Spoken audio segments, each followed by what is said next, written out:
Hi, it's Grady Barokas, and this is my video on views on pigs across cultures, religions, and time.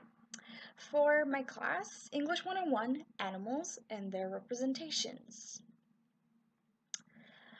I chose pigs to make my presentation on because I'm an international student from Turkey, dominantly Muslim country, even though the state doesn't have a religion, and you can hardly find any pork in the country because no one eats it for religious reasons. And I'm Jewish, I'm not Muslim, but my cultural background also dictates to not eat pork. So none of the cuisines that I am accustomed with ate pork, but then I came to America, and then I realized you cannot avoid pork in America. It's in everything. So I thought, why the difference? So I wanted to see and actually discover for myself why the difference. So I decided to start from ancient cultures because mostly it's religions that dictate the difference between who eats what. And religions, especially like the Old Testament, the New Testament, the Quran, those books that dictate these things were written thousands of years ago, at the time of these ancient cultures. So I thought, why not take a look at what happened at that time that was so drastic that you cannot eat pork? Well, starting with ancient Egypt, well, they liked pigs. Pigs and the sacrifice of piglets seem to have played an important role in the religious ceremonies of ancient Egyptians, and not this here depicted nut. The goddess of the sky and the night was depicted as a heavenly saw. I believe saw is a type of pig, maybe a female pig, and was taught to be the mother of all the stars. And wait for it, all the stars were piglets. There were thousands of piglets. What about ancient Greece? The place where all of Western civilization thinks they came from, like where they originated from, right? Well, in Greek mythology, there is the goddess Persephone, who is the goddess of spring, and half the year, which is the barren side of the year, she lives in the underworld with her husband Hades, and during the fertile season, she lives with her mother, with everyone else, with the living. And well, the pig farmers used to bury pigs at the beginning of the barren season as offerings to Persephone, and then dig them back up and use the degraded carcasses as fertilizers during spring. A little more morbid than little piglet disguise in the stores. And what about India? India was also one of the first civilizations, even though Egypt was found earlier, founded earlier, and has a very big population, so it's important, right? Well, one of the incarnations of the great Hindu god Vishnu is Varaha. Varaha is this handsome boar here, and Varaha's head is thought to have been the symbol of courage. So pigs are actually depicted as gods, or gods are depicted as pigs in these ancient civilizations. What about the big two that are against pig? What about them? The Jewish and Islamic views. Well, in these religions, pigs are seen as unclean. They're not to be consumed or touched. The divine laws of these two religions about food are very similar, even though not the same, and they did not originate from the same roots, but originated from the same geography. And one of these rules for the Jews is called kosher, and the rules for Islam is halal. And these rules say that they cannot eat various animals, and one of them is, for example, shellfish, also pigs. What about Christianity? Well, Christianity's basic views on pigs seem to be, I don't care if you eat it or not, because they think that even though they originated from Old Testament, which is what the Jews believe in, Really, soon after its establishment, they think a saint has cleared all the animals and deemed them all clean, even though they were previously unclean. So you can eat whatever you want in Christianity. And what about China, another country with a huge population, right? Well, China is the first place to actually domesticate pigs, and they have this dragon pig here originating 7,000 years, and it's taught to have been a symbol of prosperity and power. And if you're born on the year of the boar, or the pig, I think it's a male pig, which is one of the 12 animals of the Chinese year, it's believed that you will be a happy child and prosper. So couples actually try to have children during those years. And what are the dietary restrictions on pigs? I believe these restrictions make pigs very happy, like this one. I want it. A tattoo that makes me look inedible. Well, piggy, come live in Turkey and no one will want to eat you. Promised. Well, quotes from religious texts about pork consumption dictate, for example, in Leviticus in Old Testament, any animal that has a cloven hoof that is completely split into double hooves, and which brings up its cud that one you may eat. And when it comes to pig, though he divide the hoof and be cloven through it, yet he cheweth not the cud, he is unclean to you. Of their flesh shall ye not eat, and their carcass shall ye not touch. They are unclean to you. So we don't even touch pigs, not only eat. What about Quran in Islam? He, being Allah, has only forbidden you dead meat and blood and the flesh of swine and any food over which the name of other than Allah has been invoked. This one is important. For example, what does other names than Allah being invoked mean? For example, pagan religions used animals to symbolize their gods, or they sacrificed specific animals to specific gods. So those associations might have bothered the monotheistic religions because they don't accept the pagan gods, right? So that is one of the arguments that maybe that is why these rules exist. What about Christianity, which is also another monotheistic religion, a big one? Well, according to Christianity, not that which goes into the mouth makes a man unclean, but that which comes out of the mouth. So basically, they're like, I don't care what you eat as long as you act properly, which is a good argument. I won't argue with that. So what is kosher? And possibly halal too, but kosher is more stringent. So I will go with that one. Kashrut is the list of rules that Jews need to adhere to regarding what to eat, what not to eat, when to eat it, how to prepare it, what to eat it with, or what not to eat it with. So, kosher food, the food that is allowed to be consumed, is also sometimes specific to the time of year. For example, during the holiday of Pesach, normally allowed food with yeast in it is not allowed for 8 days. And there's even arguments within the sects of the religion of what to eat and what not to eat, and what is kosher Pesach during that time of the year. So it's an argument. Uh, so many rules. Why? Well, I will present you 4 of the possible whys because we don't really know why. Well, the most popular argument is the hygiene and health explanation. There are known dangers to eating pork, since if you don't cook it thoroughly, pork can give you tapeworm and other parasites and bacteria and viruses. It's not fun. But other types of meat, if you don't cook them thoroughly, might give you stuff like, well, uncooked chicken might give you salmonella or at some point bird flu. So you can eat chicken in Judaism. So what happened there? I mean, there are the against arguments to the health argument, which is not all banned animals in Leviticus are found to be harmful. For example, camels were eaten by Arabs, and Islam doesn't ban it, but Judaism does. So why? And Bible gives the motive clauses for most of the restrictions. So like so many rules about what to do and what not to do, but I will give you the reason why.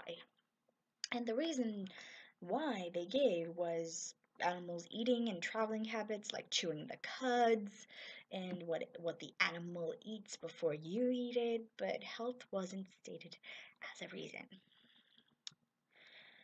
Another argument is religious associations. The pig was sacrificed, as I told you, in other ancient pagan cultures, so the monotheistic religions wanted to separate themselves from the rest. And, like, we don't worship pig, we don't eat pig. No, none of your gods here, none of your pig gods. But, I mean, Israelites used the bull as a sacrificial animal, and ancient Egyptians who were pagans also used the bull at the same time as a sacrificial animal, so why not pork? And the other argument is carnivores. This argument, even though it has nothing to do with pig, is a good argument, and it states that since carnivorous animals and birds of prey are eating what is forbidden to man, bloody flesh, man is forbidden from eating those animals, because if they eat blood, then you eat them, you have kind of eaten blood, I suppose. And this argument is a good one because it covers most of the animals on the list that you're not supposed to eat, but it doesn't cover everything. Like pig and camels, they're not carnivores, so oh well, it's still a good argument. And finally, symbolic interpretations. This is a guessing game. Because people say, like, carnivorous animals symbolize murder, other animals might symbolize sin, and good animals that you can eat remind you of good Bible verses like, I don't exactly know the verse, but it states that God is men's shepherd, so you can eat sheep because you then remember that you are the sheep of God. But I mean, Bible doesn't say this stuff. Bible doesn't say eat sheep because you are sheep or anything like that.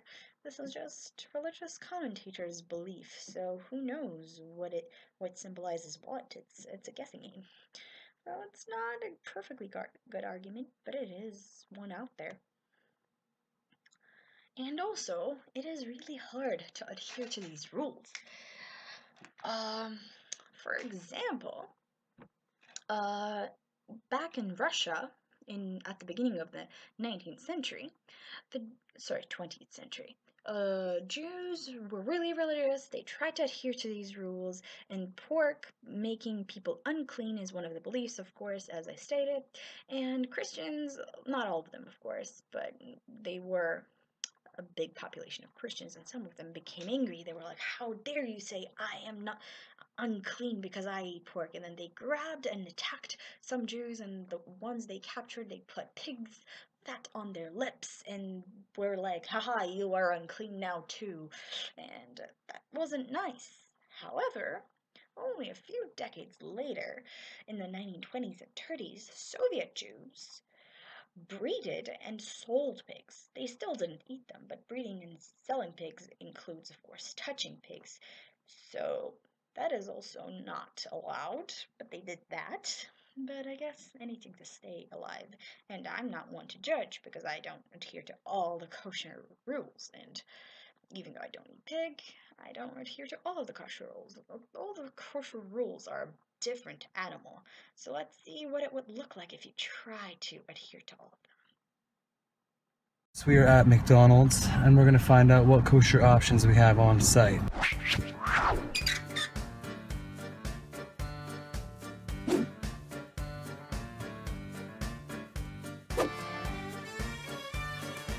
It's 2 pages long. Only animals with split hooves who chew their cud can be kosher. The pigs don't qualify because they have split hooves but do not chew the cud. Very interesting. Animal must not feel any pain. Animal rights activists. Fish must have fins and scales. What fish don't have fins and scales? Shellfish, eel, shrimp, and crab. I love all of those things. Meat and dairy products should be consumed separately with a 6-hour waiting period in between. I totally forgot that I had put milk in my coffee this morning. Hi there, do you have a kosher menu? I'm sorry. I'm just gonna have to settle for a milkshake. Utensils that touch meat cannot also touch dairy unless properly cleaned per kosher cleaning standards. Find a clean pot that has not been used for 24 hours. This doesn't look like it's been used. Drop utensils in the pot of boiling water one at a time.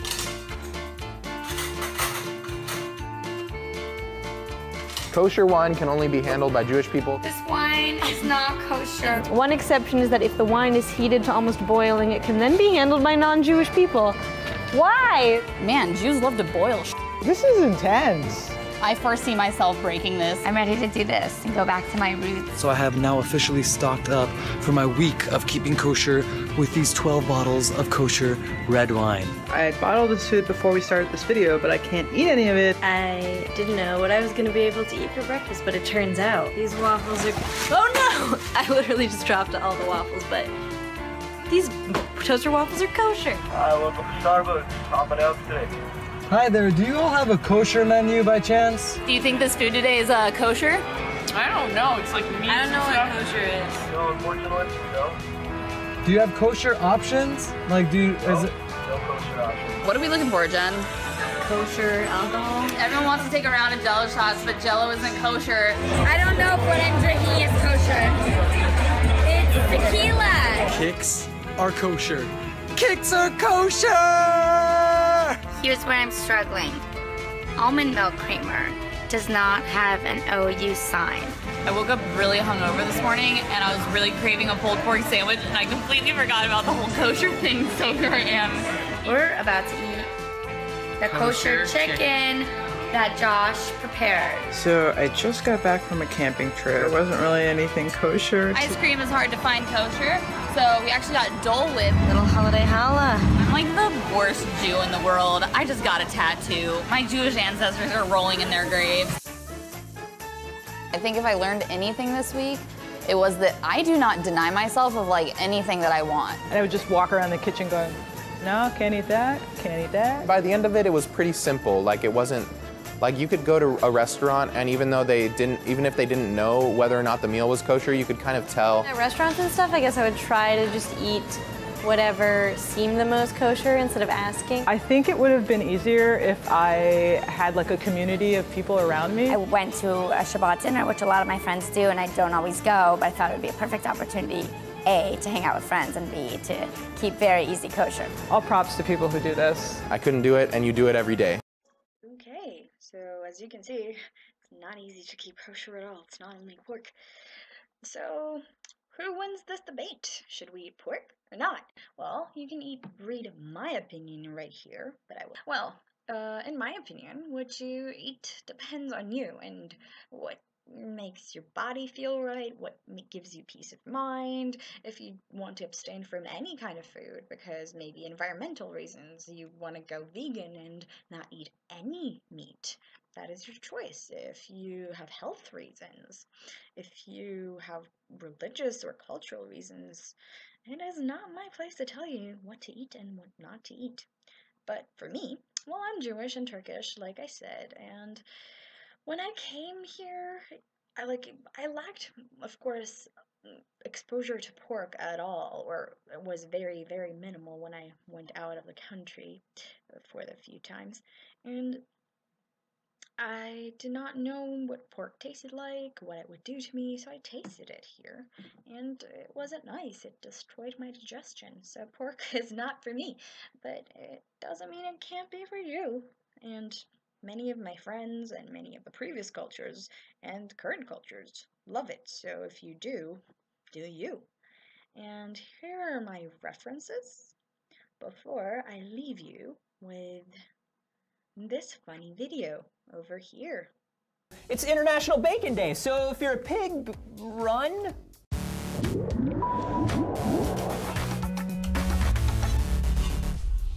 Hey guys, Anthony here for D News. Look, Elliot Morgan's here from SourceFed. Oh, hi, how's it going? Oh, I'm good, man. It's good to have you. Good. Are you a big bacon fan? I love bacon. I love bacon so much. I could talk about it for hours, and I'd love to talk about it right now, if that's okay. Oh, I would love to let you talk about bacon because you know, other than Labor Day coming up, there's a more important holiday, a better holiday. International Bacon Day.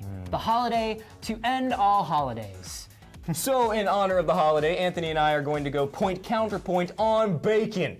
This is like when you see like really intense, serious debates, only it's not intense, serious, or really even a debate. I will be representing the anti-bacon side, a pig advocate, a pigvocate, if you will. I will, and I will be highlighting some things you might not know about bacon that are good and will justify you shoveling the joy strips into your mouth by the handful. Anthony, shall we begin? Let's.